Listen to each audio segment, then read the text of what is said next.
आणि आता जाऊयात रायगडमध्ये। रायगडात भरत गोगावले यांनी महाड इथल्या खरवली मतदान केंद्रावर आपला मतदानाचा हक्क बजावलेला आहे। त्या ठिकाणी त्यांनी मतदान केलेलं आहे। महाडमध्ये भरत गोगावले यांनी मतदान केलंय।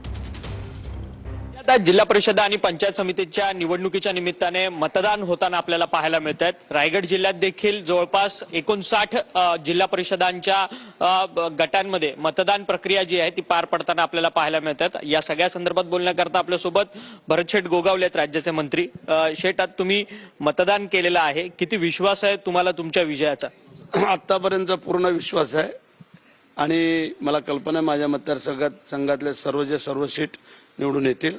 त्याप्रमाणे आमचं काम आहे, कार्यकर्ते कामाला लागलेले आहेत आणि माझ्या महाड विधानसभा मतदारसंघामध्ये 9.5 जिल्हा परिषद, 19 पंचायत समिती, त्याच्या व्यतिरिक्त माणगावमधल्या 2 आणि श्रीवर्धन, म्हसळा, तळा, रोहा इकडच्या काही सीट आम्ही आणण्याचा प्रयत्न करतोय। परंतु ज्या पद्धतीने मतदान होत आहे, खरं तर मतदारांना काय आव्हान कराल तुम्ही स्वतः सुद्धा सकाळी आज मतदान केलेलं आहे?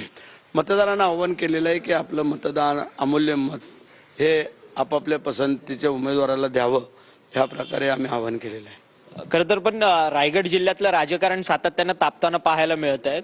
बाजी शिवसेना मारेल का? ज्या पद्धतीने या सगळ्या रायगड जिल्ह्यामध्ये शिवसेना विरुद्ध राष्ट्रवादी काँग्रेस पक्ष असा सगळ्या संघर्षाचा सामना पाहायला मिळतो। 100% शिवसेना बाजी मारेल, त्यामध्ये काही दुमत असण्याचं कारण नाही आहे।